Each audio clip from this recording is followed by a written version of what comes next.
Fernando suplió la falta de cariño con el verdadero amor que se profesaron él y su esposa, la princesa portuguesa Bárbara de Braganza.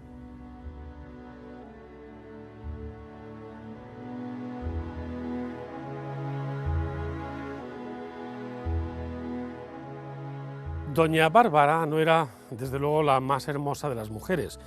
De hecho, la corte lisboeta no facilitó retrato alguno a la corte española antes del matrimonio, aduciendo pues todo tipo de disculpas.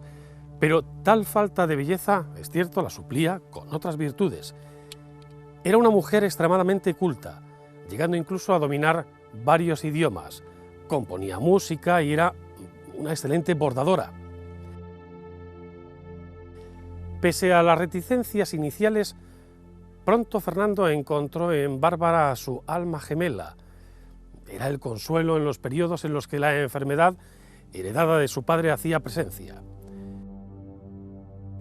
Fue de hecho la propia reina quien recurrió nuevamente al talento musical del castrati Farinelli como remedio a las crisis de su esposo. Hasta tal punto llegaba la complicidad de ambos que Bárbara se contagió precisamente de la melancolía de su esposo y, sobre todo, por su temor a la muerte. Asimismo, sentía un tremendo pavor a caer en la miseria si su marido fallecía o, si era el caso, abdicaba. Esto provocó que en numerosas ocasiones su comportamiento fuera un tanto, ¿cómo decirlo?, avariento.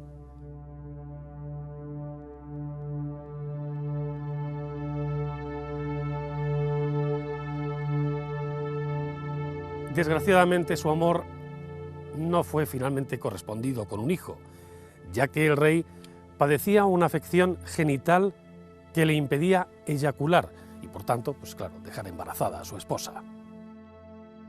Bárbara de Braganza es de las reinas españolas consideradas siempre más menospreciadas, injustamente tratadas, etcétera, etcétera, ¿no? Se decía aquello de que durante el noviazgo la corte de Lisboa le había negado sistemáticamente el envío del retrato de la novia al novio para evitar que rechazase semejante propuesta y que hasta el último momento no vio con quién se iba a casar.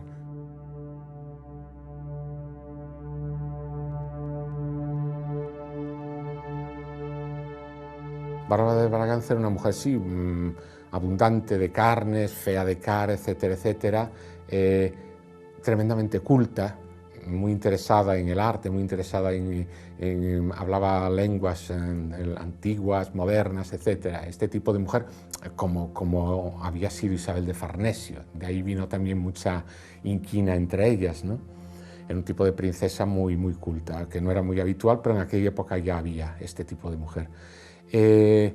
Con Fernando VI, pues también hay ahí la incógnita de su vida privada, imposibilidades de él, ambigüedades sexuales de él.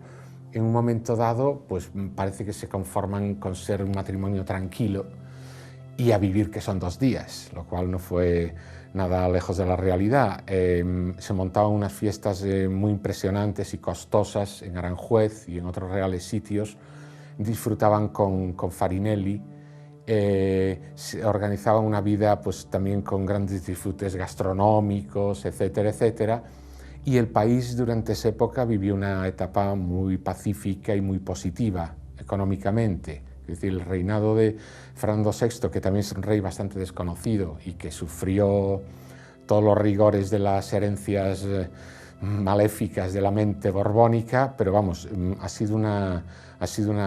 fue un reinado importante en ese sentido.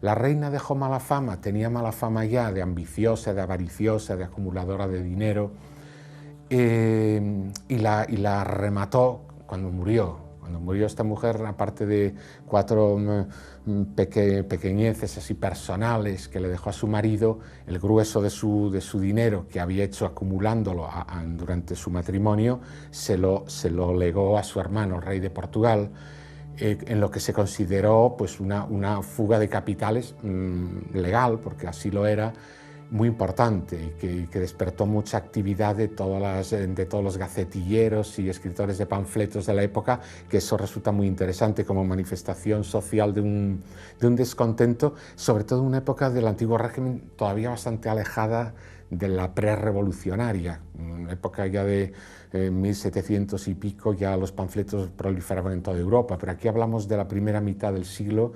Y la reacción que suscitó, en este caso concreto, el asunto de la marcha a Portugal, de la gran cantidad de dinero legado por la reina, fue un fenómeno muy interesante, en el sentido de suscitador de unas reacciones sociales que hasta entonces no se habían mostrado en público.